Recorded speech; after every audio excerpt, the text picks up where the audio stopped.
back to my YouTube channel.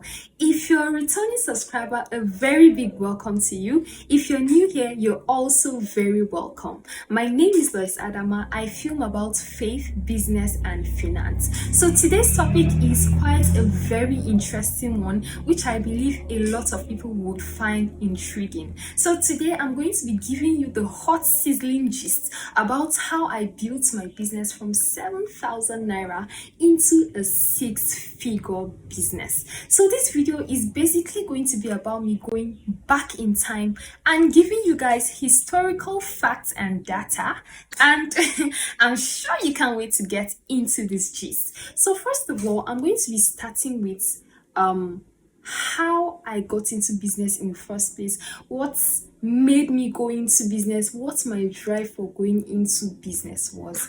So I'm going to start from my secondary school. I think that's from like SS2 to SS3. I had this friend, her name is Mary Jane, and we always used to talk about how when we get into university we would change our wardrobes. I'm going to have this and that, and I've just always been that girl that really loved clothes and all of that. And we used to talk about how, just used to randomly talk about how like we would want to make something for ourselves, we want to have a source of income and not just rely fully on our parents. So I always had that part in my head, like okay, if I see an opportunity, I would love to like make money for myself, but I actually never really actively saw myself go into business. So fast forward to when I got into the university. On my first day of resumption, I was not able to do my registration, so I hadn't gotten a room. I didn't get a room on that first day, so I stayed, and I resumed on a Friday. So I stayed over with my cousin. I slept at my cousin's place, who was in the same school, so I slept in her room from Friday through to Monday before I got my own room.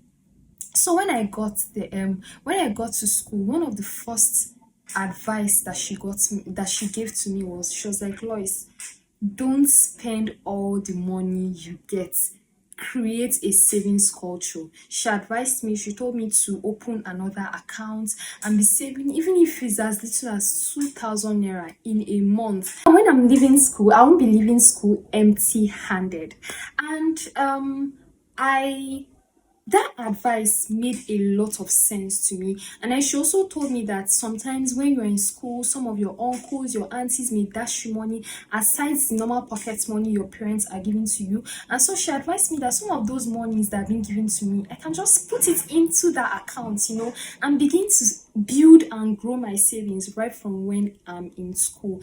And I was like, okay, this is a very, very good and interesting advice. So I went to school in the first. I resumed late, so the session started in October, but I resumed first week of December. So about like the second week or so, I know I stayed in school for just 2 weeks. So I think the end of the second week was when we went back home. So when we went back home, I started working on the counsel. I started actively working on the counsel that she had given to me. So I can't remember when exactly I opened the bank account, whether it was during that Christmas holiday or after the first semester break. I really cannot remember when exactly I opened that account.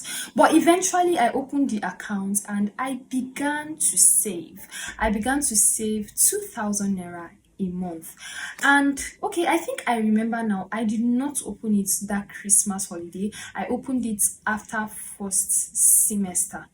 So I was saving 2,000 naira in a month. When I opened the account, I can remember that I started saving money in that account, and I was saving 2,000 naira a month, but I can't exactly recall why the amount was in an odd number, 7,000 naira, and not 8,000. Like, it's meant to be an even number since it was 2,000 naira.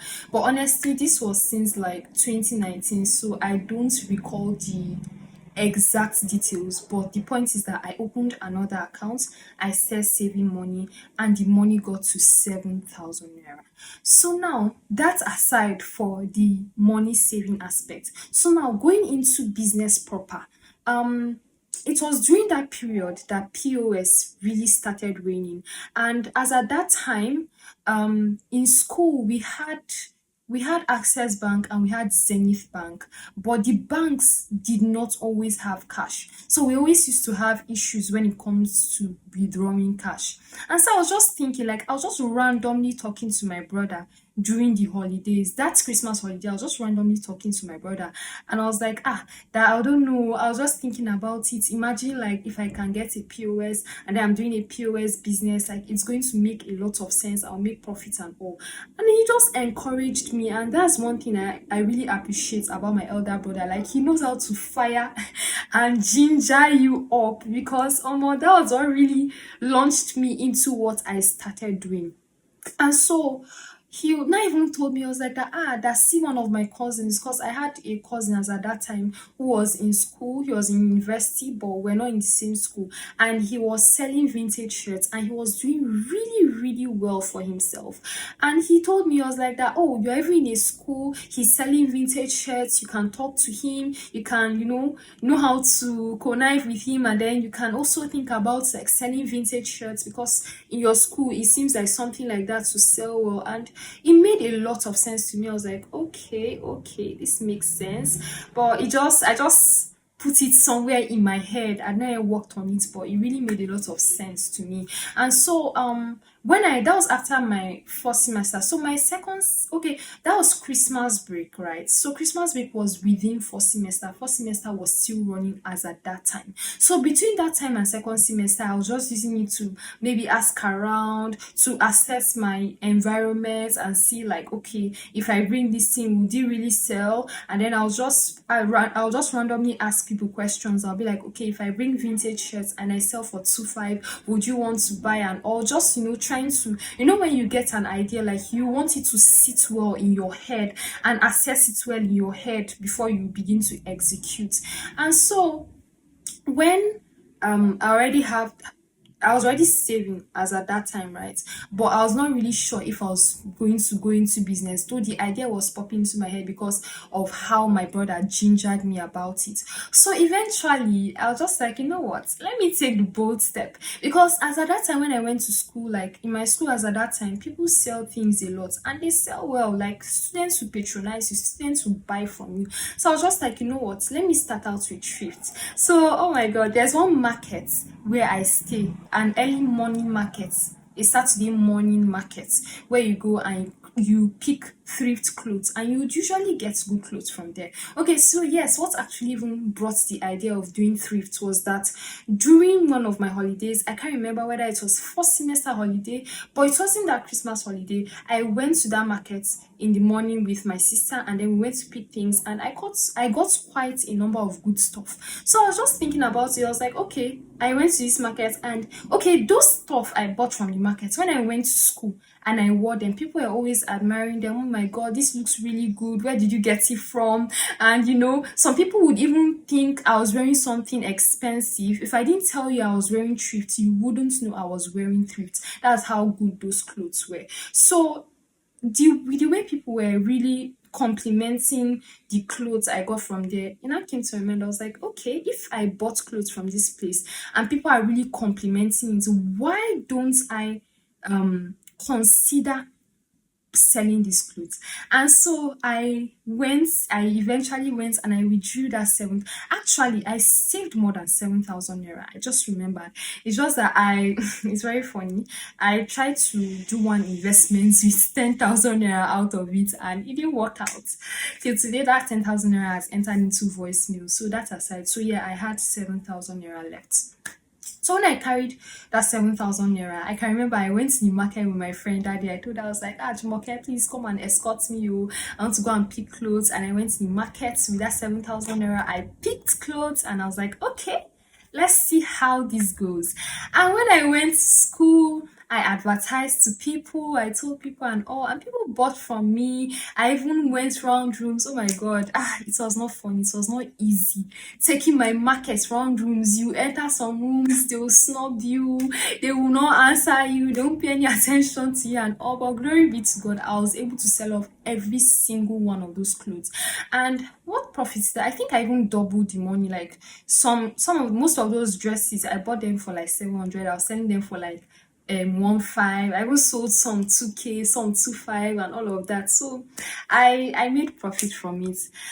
So after I had sold off those clothes, and that was in my 200 level first semester when I was resuming. Because remember, I said that I used the remaining part of my first semester, 100 level, and second semester to really assess my environment and just allow the idea marinate in my head. So when it was in my 200 level first semester that I began to actively execute this idea that had been marinating in my head.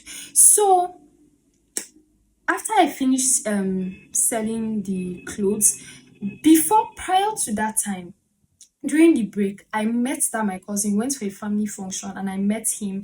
And then I think I asked him about his vintage shirts and all, and he was advertising to me that, oh, it would be a very good idea and all. I was like, okay, no problem. I'll put that in mind. But as at that time, I'd already bought those dresses. So my intention was that after selling off that set, then I'll begin to get vintage shirts from him. So after I finished selling off that set of dresses, I think were they skirts? I can't remember, but I can really remember the dresses. After I had sold them off, I ordered for shirts from my cousin, and I'll never forget that was in October 2019. I ordered shirts from my cousin. There were some delays due to like bank transfers and all of that. So basically what I even did was that when I sold those dresses, I don't think I used out of that profits. Like I just turned it over with the profit I made plus the already existing capital, and that was what I used to purchase my first set of vintage shirts. And I think everything amounted to like 20,000 naira thereabouts. I can't remember the exact amount, but it was somewhere around 20K. So I carried it, I ordered the shirts, they brought them, and guys, I sold out. I'm not even joking. I sold out. People knew me as the vintage girl. Like business was going so smooth and well for me. Almost every week, every two weeks, my cousin was actively sending shirts. Like that was how well I was selling out. That was how fast I was selling out. So I continued selling vintage shirts from that 2019. Okay, just that it was just that first semester I was able to sell the shirts, because from 2020, that was second semester, COVID-19 and all of that. So like I couldn't do business. I had to resume back in my 300 level first semester. So 300 level first semester too, I'll order for shirts. As I'm entering inside the hostel with the shirts, people are picking. Like I'm not even joking. These shirts are literally selling. They were literally selling out just on entering the hostel. In fact, one of my friends, the extent that she had to ask me, she was like, Lois, what is your secret? And I was like, yes, I like it. That's the energy, that's the spirit. And I was like, you know what? Jesus is my secret. And exactly, Jesus has always been the secret and will always be the secret. So yes, that was it. And I continued like that till I continued selling vintage shirts. True, I sold it my 300 level first semester, 300 level second semester. Then in my 300 level second semester holiday, that was when I went for my IT, which is my industrial training. And if you're a Nigerian here, and you attend a Nigerian university, you would understand what I'm talking about. It's basically a period in the course of your study where you go to gain practical knowledge in your field of study. And yeah, so I went for my IT. And where I went for my IT, okay, so let me just, I think I'm moving too fast. So before I went for my IT, right, I was already thinking like, okay, I want to like start my own line, because what my cousin was doing as at that time was that he was getting thrift shirts. Those vintage shirts were actually thrifts, and then he would launder them.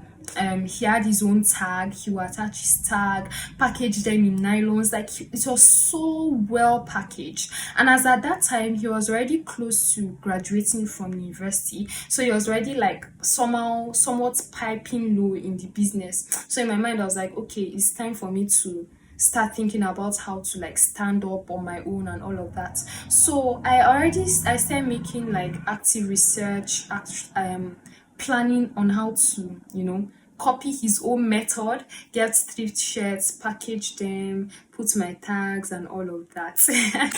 And yes, that was when I even came about my business name. My business name, this gist, this is part one. There's going to be a part two. So my business name, I don't know whether to say is or was, but let me just say my business name as at that time was Sako Fashion. And if you want to know, Sako is from my name. My middle name is Nsako and I'm Nupe by tribe, and it means queen. It can be used in different contexts, right? But it's basically talking about a woman that is influential, a chairwoman, queen, and all, like a powerful woman. Basically, that's the meaning that the name embodies. And so that N is more like woman or mother.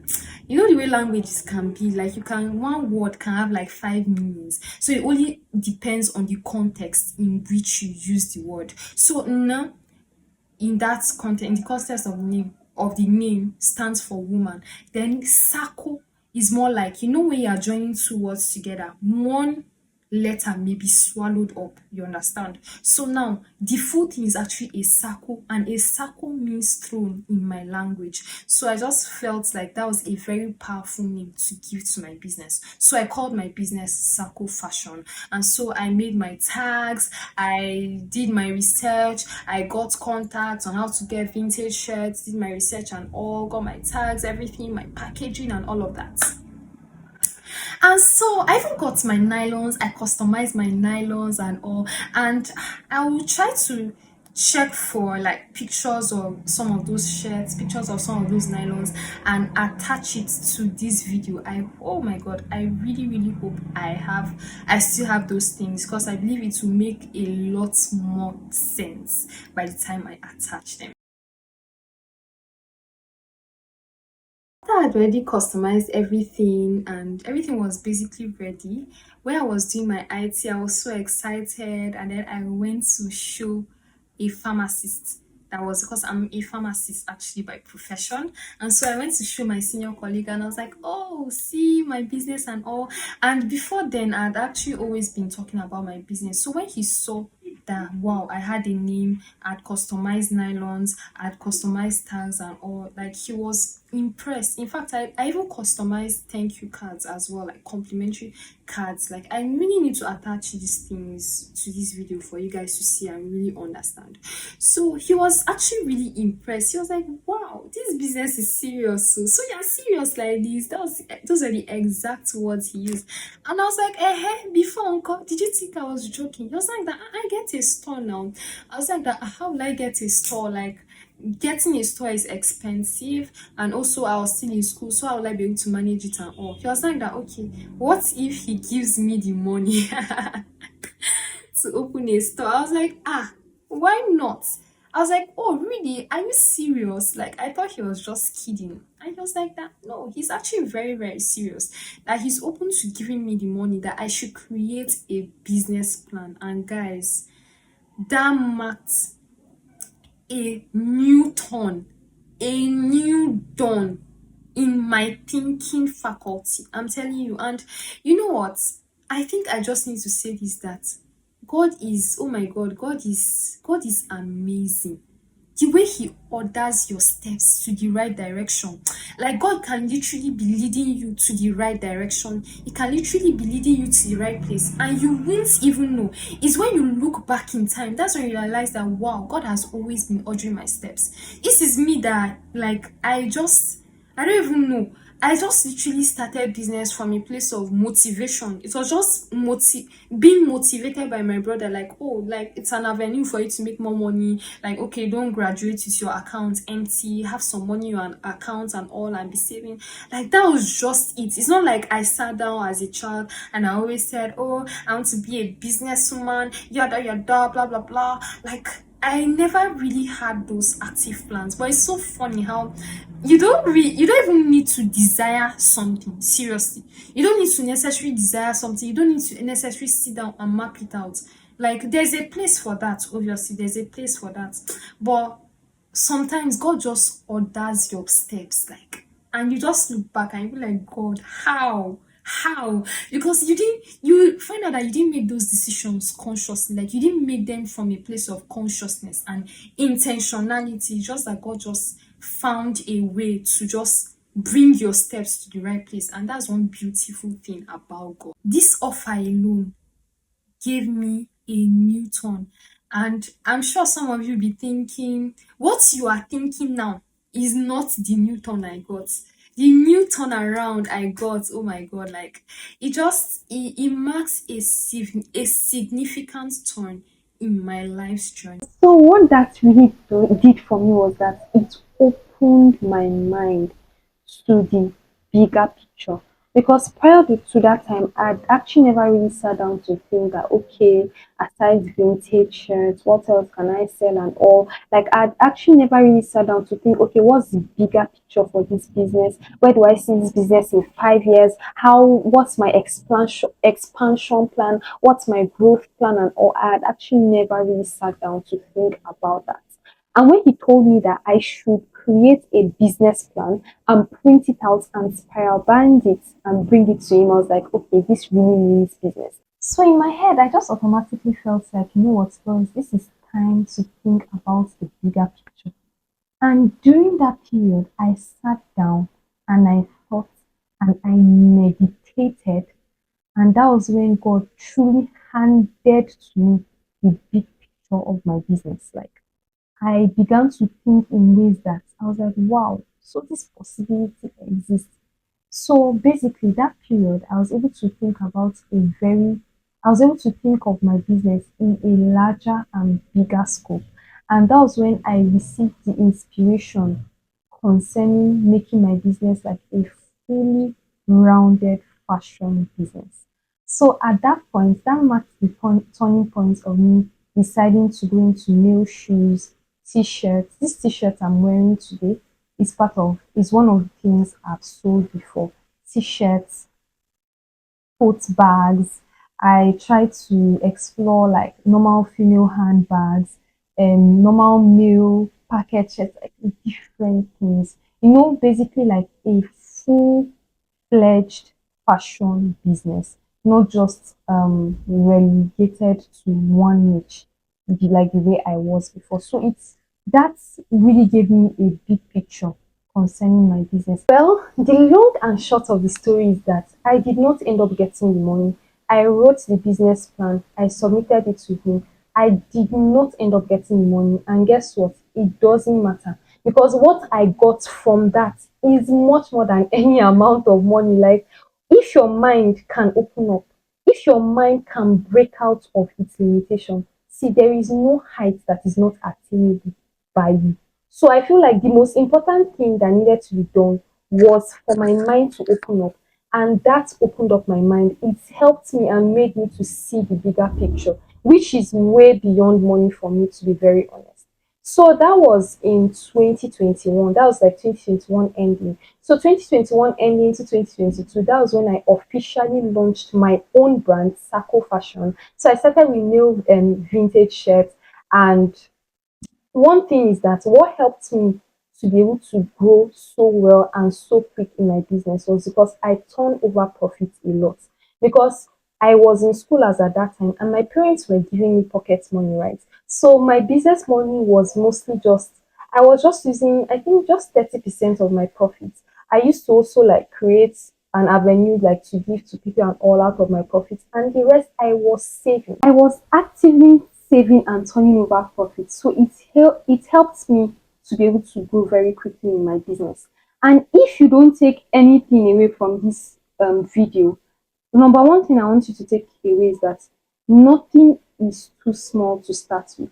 No point is too small to start with. Number two, there is beauty in turning over your profits. When you turn over your profits, you will grow and you will grow well.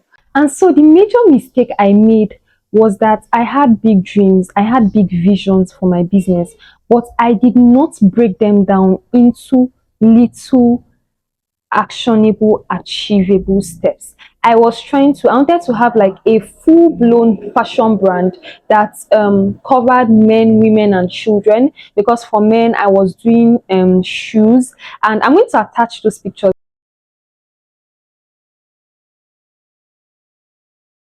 I had my branded carton, Sako fashion, and all of that, and trying to do everything all at once at the same time pulled my business down. I can remember when I started my shoe business for men. I started with pre-order, and that story was so funny. Like, I posted the shoes for people that were interested, but I didn't collect the money first. Do you know that I made those shoes because they were handmade shoes, and when the shoes arrived, everybody just had one excuse or the other, and they didn't end up paying for those shoes, and it ended up in a very big loss. So the point of what I'm trying to say is that have big plans, goals, and visions, but also be patient enough to break them down into tiny achievable goals. Don't try to do everything all at once. If in your lifetime you want to own 3 businesses, don't open those 3 businesses at once. Start with one. In fact, you can start with an aspect in one, master it all, and then build up all other ones. So it is very important for you to